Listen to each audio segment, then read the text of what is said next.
Mensagem de 21 de setembro de 2015. O Senhor nos abençoou com uma noite bonita de ensino para nos ajudar a reconhecer os nossos adversários. Primeiro de tudo, eu gostaria de agradecer a todos aqueles que têm escrito para nós, é encorajador, e todos vocês que têm orado por nós. Nós realmente apreciamos isso. Suas orações foram sentidas e muito apreciadas. O Senhor fará voltar muitas e muitas bênçãos para vocês por causa de sua bondade para conosco. Obrigada. Hoje à noite eu queria sentar-me sob a árvore novamente com os grilos. Sob a árvore eu senti tanta tristeza e eu disse: por favor, Senhor, compartilhe seus sentimentos comigo. O que você tem a dizer para o rebanho que segue após ti, Senhor? E ele disse: o quanto eu os aprecio. Este mundo é frio, tão frio e indiferente, especialmente no seu país. Encontrar os braços quentes da minha noiva me esperando é um prêmio incomparável. Enquanto eu estava esperando por um tempo para ouvi-lo, perguntei a Ezequiel se era o Senhor. Ele orou e obteve a confirmação de que era o Senhor. Mas Jesus não perdeu a chance. Ele disse: o quê? Você não conhece a minha voz ainda? Por que você esperou até Ezequiel se levantar de sua soneca antes que você começasse a falar comigo? Jesus. Isto é serem os dois um só. Um está diante de mim em petição e o outro escreve. Vocês precisam um do outro. Bem-aventurados vocês por terem essa relação. Dou todo o crédito a ti, Senhor. Sim, bem, você esperou por minha escolha. Desejo que todos façam isso. Obrigada, Senhor. Nunca serei capaz de agradecer a você suficientemente. Basta cuidar bem dele, como eu sei que você faz. Isso diz tudo. Sim, sob a árvore você estava sentindo minha tristeza sobre o estado das almas que se recusam a responder a mim. Eu estou a chamar e a chamar todo dia, e nada, nem mesmo um gemido, apenas morte sobre morte. Almas que estão mortas são como pedras frias e indiferentes me pesando para baixo. É por isso que o tremor precisa vir. Zonas de conforto precisam ser quebradas. Aqueles incrustados com o mundo precisam ser descascados. Ah, se eu pudesse fazer de outra forma! Eu preferiria muito mais. Mas outras maneiras são muito leves e eu não obtenho a sua atenção. Então eu disse: e sobre a doença, Senhor? E Jesus me respondeu: sim, isso sempre provoca uma resposta, mas assim que eles ficam melhores, eles se esquecem de mim novamente. Você nunca vai realmente entender quanta alegria as almas neste canal podem me trazer. É difícil de entender como uma criatura poderia trazer-me tanta alegria, mas eles fazem. Eu sou tão grato que eu estou respondendo a muitas das suas orações e preparando-os para maiores graças. Sim, meu espírito se move sobre as águas turbulentas de suas famílias e começa a agitar os mortos de volta à vida, e eles vão elevar os seus olhos para os montes, de onde eu venho. Isso está acontecendo lentamente e quase imperceptivelmente, mas o gelo começa a derreter. Não os apressem, queridas noivas. Deixe-me abrir as pétalas da curiosidade e fome para que eles venham a receber o Filho do Homem. Outros em famílias ainda estão bastante endurecidos. Deixe-os para mim. Coloque a confiança em minhas promessas para vocês e deixe-os em minhas mãos capazes. Sozinho, eu entendo os tempos e as estações para que se arrependessem. E eu sou paciente, infinitamente paciente. Então, coloque sua esperança firmemente em mim e deixe-os ir. Não se preocupe, por isso só desperdiça energia, em vez de colocar esses pensamentos em cativeiro e coloquem a sua confiança em mim.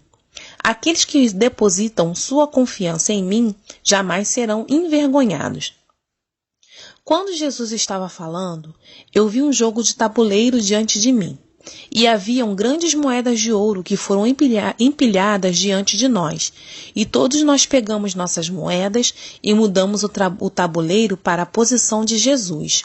Nós tínhamos nos agarrado às moedas na esperança de um avanço, mais uma vez, e nada aconteceu.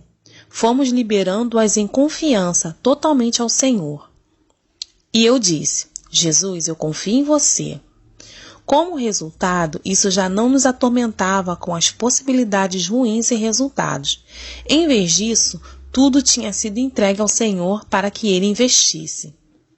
E Jesus falou: perversos são os tempos e mais perversos se tornam, mas meu povo precisa saber o que é que está por trás dessa maldade, para não matar o ignorante e deixar o culpado sair livre para a próxima vítima. É tão fácil para você colocar a culpa em outras pessoas quando eles agem mal, tão fácil. É como afirmar o óbvio com alto e assegurada confiança. Mas nada poderia estar mais longe da verdade. Na verdade, é a ignorância e a fraqueza daqueles que estão sendo usados que lhes permite influenciar você. Se eles soubessem que são espíritos maus, se vissem, se eles entendessem, eles iriam se ligar ao inimigo real e parar de permitir-se ser utilizado. Mas há uma certa liberação de raiva e frustração que é gratificante para aqueles que buscam de outros. Eles próprios têm sido oprimidos e engarrafados por tanto tempo. É realmente um alívio encontrar alguém que possam descontar. Alguém que parece óbvio para eles que eles devem descontar. E meu povo, na sua auto-retidão, acha que deve retaliar. Sim, você sabe que você foi culpada de alguma maneira nisso, Claire. E eu respondi: eu estava agindo inocente, Senhor? Perguntei. E Jesus disse: não, mas você estava pensando nos outros, não em si mesma. Isto é perigoso, meu amor. Sempre, para ser segura, coloque-se no lugar do outro. Além disso, você quase sempre pertence a este lugar quando eu falo com minha noiva, pois eu estou falando com você também. Eu disse: eu sei, Senhor. Obrigada por não me deixar esquecer isso, para que eu não fique mais orgulhosa do que sou. E Jesus respondeu: bem pensado, tenha certeza, eu não vou. Ele sorriu. Não, mas eu não posso enfatizar o suficiente para todos vocês para estarem cientes de que a cada dia atribuições individuais são feitas contra vocês, e o que parecia ser um fio de opressão antes está prestes a tornar-se uma torrente. Pois Satanás coloca mais e mais pessoas contra os cristãos. É por isso que eu quero que vocês sejam conscientes sobre aqueles que culminam, perseguem e rebaixam vocês. E posso te culpar por coisas que você nunca sequer considerou, que eles estão em um aperto com os demônios de ódio, escárnio e desprezo. Com as novas dimensões abrindo, vem uma enxurrada de mal a ser utilizado em várias tarefas. Bem, o que o Senhor está se referindo aqui é sobre a cerne, com as dimensões se abrindo. E Jesus continuou: o que foi uma corrente está prestes a se tornar uma torrente. Posso dizer que eu mesmo permiti para a sua santificação? Mas nunca vou permitir que ele os oprima. Quanto mais você crescer em santidade, mais duros serão os testes. Lembre-se, eu estou trazendo-lhe a perfeição, de glória em glória. A glória tem um preço, como você observou na minha paixão. Na verdade, nós sofremos com ele, para que nós também sejamos glorificados com ele. Romanos 8:17. Quando você estiver nas garras do ataque, tente visualizar-se no pátio, sendo chicoteado. Clame a mim para defender você. Saiba que o seu adversário não é o pobre escravo do mal que está chicoteando você, mas os demônios por trás dele ou dela. Você vê? Essas criaturas vis cobiçaram a carne do homem desde a fundação do mundo, mas essas dimensões eram fechadas. Agora que elas foram abertas, o mal que tem queimado no inferno depois de séculos pode finalmente obter acesso à terra, a fim de desabafar e devorar aqueles que são minha imagem. Sim, o seu ódio é contra mim, mas eles são incapazes de tocar-me. Eles atacam minha criação, e especialmente aquelas almas que me amam de todo o coração. Então, a lição é: comece a reconhecer seu adversário. Isso irá mantê-lo fora de pecar contra os fracos e ignorantes. Sim, eles estão a cooperar com o mal, mas por conta própria eles provavelmente teriam passado pela oportunidade de criar problemas para você. É o espinho em seu lado, a flecha envenenada lançada pelos demônios que estão incitando-os e alimentam as chamas do ódio sem causa. Naquele momento, quando ele disse isso, eu, Claire, pensei nos sonhos de Rick Joyner. E Jesus disse: sim, eu dei a ele na esperança de que todos vocês vissem que o seu adversário é real. Esses sonhos são importantes para vocês, minhas noivas. Leia-os e deixe-os as lições irem fundo. Elas vão ser extremamente úteis nos momentos de provação. Há muitas boas lições em seus livros. Eu amo a alegoria, e o contraste entre o bem e o mal é melhor retratado em alegorias. Em seus sonhos, ele fala sobre criaturas desembarcando em uma árvore, vomitando, urinando e defecando nas pessoas. Isto é precisamente o que eu quero dizer, que está alimentando o fogo. Bem, eu venho a ti, minha noiva, com toda a seriedade. Tome essas lições ao coração e prepare-se para reconhecer e lidar com os verdadeiros inimigos. Depois de terem sentido o golpe fatal, vocês podem ministrar para aqueles que foram cativos. Com isso, o Senhor terminou a sua mensagem. E eu só fui procurar sobre Rick Joyner no Google, apenas para ver o que seriam essas revelações. E a série final da busca surgiu. É um profético boletim, número 11, por Rick Joyner, chamado As Hordas do Inferno Estão Marchando.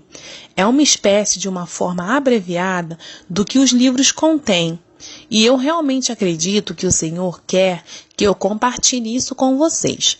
Então, sente-se em seus assentos por 1 minuto e entre em sintonia com isso. É bastante surpreendente. A série Busca Final. Rick Joyner, em fevereiro de 1995. Foi-me dado um sonho em que vi um grande exército do inferno, que tinha sido lançado contra a igreja. 2 dias depois, foi-me dada uma visão em que vi essa horda diabólica novamente, mas com muito mais detalhes. Esta é uma versão abreviada da primeira parte da visão. A segunda parte irá aparecer na próxima edição do The Morning Star Journal. Existem alguns aspectos dessa visão que estavam honestamente repulsivos, mas tenho tentado para compartilhar apenas de maneira o que ouvi. As obras das trevas são repulsivas nos mais profundos sentidos da palavra, e devemos reconhecê-las como tal. Na primeira parte dessa visão, que eu vi o grau em que este mal tem o controle sobre os crentes, como muitos cristãos estão sendo usados pelo inimigo e o que ele vai tomar para libertá-los. Na segunda parte da visão, eu vi uma gloriosa igreja unificada que se levantará como um grande exército na batalha mais cruel e crucial de todos os tempos entre a luz e a escuridão. Esta batalha já está começando com raiva. Sonhos e visões são geralmente metafóricos, e este é definitivamente. Mesmo assim, o que ele representa é real e está acontecendo agora. Foi por essa razão que eu decidi compartilhá-lo nesta forma abreviada, embora possa às vezes parecer incompleto. Se você ouvir a voz do Senhor através dessa visão, não endureçais o vosso coração, revesti-vos de toda a armadura de Deus e se prepare para a batalha. Exército do Mal. Eu vi um exército demoníaco tão grande que se estendia até onde eu podia ver. Ele foi separado em divisões, com cada um carregando uma bandeira diferente. As divisões principais e mais poderosas eram o orgulho, autojustiça, respeitabilidade, ambição egoísta e julgamento injusto, mas a maior de todas era o ciúme. O líder desse vasto exército era o acusador dos próprios irmãos. Eu sabia que havia muito mais divisões do mal além do meu alcance de visão, mas estes eram a vanguarda desta terrível horda infernal que agora estava sendo lançada contra a igreja. As armas transportadas por essa horda tinham nomes neles. As espadas foram nomeadas intimidação, as lanças foram nomeadas traição e as suas flechas foram nomeadas acusações, fofocas, calúnias e detecção de avarias. Escoteiros e trabalhadores menores de demônios com nomes como rejeição, amargura, impaciência, falta de perdão e luxúria foram enviados com antecedência desse exército para se preparar para o ataque principal. Eu sabia no meu coração que a igreja nunca tinha enfrentado nada como isso antes. A principal atribuição desse exército era causar divisão. Ele foi enviado para atacar todos os níveis de relacionamento, igrejas entre si, congregações com seus pastores, maridos e esposas, filhos e pais e até mesmo crianças entre si. Os batedores foram enviados para localizar as aberturas nas igrejas, famílias ou indivíduos que a rejeição, a amargura, luxúria e etc. poderiam explorar e fazer uma brecha maior para as divisões que estavam vindo. A parte mais chocante desta visão era o que esta horda não veio montada em cavalos, mas em cristãos. A maioria deles pareciam bons, vestidos, respeitáveis e tinham a aparência de serem refinados e educados. Estes eram cristãos que se tinham aberto para os poderes das trevas, a tal ponto que o inimigo poderia usá-los, e eles pensariam que estavam sendo usados por Deus. O acusador sabe que uma casa dividida não pode ficar de pé, e esse exército representava sua última tentativa de trazer essa divisão completa para a igreja, que ela iria completamente cair da graça. Os prisioneiros. Arrastando atrás desses prisioneiros, vinha uma vasta multidão de outros cristãos que estavam presos nesse exército. Todos eles foram feridos e eram guardados por pequenos demônios do medo. Parecia haver mais prisioneiros do que haviam demônios no exército. Surpreendentemente, esses prisioneiros ainda tinham uma espada e escudos, mas não os usavam. Foi chocante ver que muitos poderiam ser mantidos em cativeiros por tão poucos desses pequenos demônios do medo. Estes poderiam ter sido facilmente destruídos ou expulsos, e os prisioneiros, se os prisioneiros tivessem acabado por usar suas armas. Acima dos prisioneiros, o céu estava preto com abutres nomeados depressão. Estes iriam pousar nos ombros de um prisioneiro e vomitar em cima dele. O vômito foi a condenação. Quando o vômito bateu sobre um prisioneiro, ele iria se levantar e marchar um pouco mais erguido por um tempo, e em seguida cair no chão, ainda mais fraco do que antes. Mais uma vez eu me perguntava por que os prisioneiros simplesmente não matavam esses abutres com suas espadas, pois poderiam facilmente ter feito. Ocasionalmente, um prisioneiro fraco iria tropeçar e cair. Assim que ele ou ela batesse no chão, os outros prisioneiros começariam a esfaqueá-los com suas espadas, desprezando-os porque tinham caído. Eles então chamariam os abutres para começar a devorar o caído antes mesmo que ele estivesse morto. Enquanto eu olhava, eu percebi que esses prisioneiros que receberam o vômito de condenação eram, na verdade, servos de Deus. Então eu entendi que esses prisioneiros realmente estavam marchando no exército de Deus. É por isso que eles não matavam os pequenos demônios do medo ou os abutres, porque eles achavam que eram mensageiros de Deus. A escuridão da nuvem de abutres tornou tão difícil esses prisioneiros enxergarem que eles ingenuamente aceitaram tudo o que aconteceu com eles como sendo do Senhor. A única comida para esses prisioneiros foi o vômito dos abutres. Aqueles que se recusavam a comer simplesmente enfraqueciam até que eles caíram. Aqueles que comeram foram reforçados, mas com a força do maligno. Eles então começaram a vomitar sobre os outros. Quando se começou a fazer isso, um demônio que estava à espera de um passeio e seria dado um presente a ele ou a ela iria ser promovido para as divisões da frente. Ainda pior do que o vômito dos abutres era uma gosma repulsiva que os demônios foram urinando e defecando sobre os cristãos que eles montaram. Este lodo era o orgulho, a ambição egoísta e etc., que era a natureza da divisão em parte. No entanto, este lodo fez os cristãos sentirem-se muito melhor do que a condenação, e eles facilmente acreditavam que os demônios eram mensageiros de Deus, e eles realmente pensaram que este lodo era a unção do Espírito Santo. Em seguida, a voz do Senhor veio a mim dizendo: este é o início do último exército do inimigo. Isso é o engano final de Satanás, e seu poder supremo de destruição é liberado quando ele usa cristãos para atacar outros cristãos. Ao longo dos séculos, ele tem usado esse exército, mas nunca ele foi capaz de capturar tantos para serem usados para seus propósitos malignos. Não tenha medo, eu tenho um exército também. Agora você deve ficar e lutar, porque não há mais nenhum lugar para onde se esconder desta guerra. Você deve lutar por meu reino, para a verdade e para aqueles que foram enganados. Amém.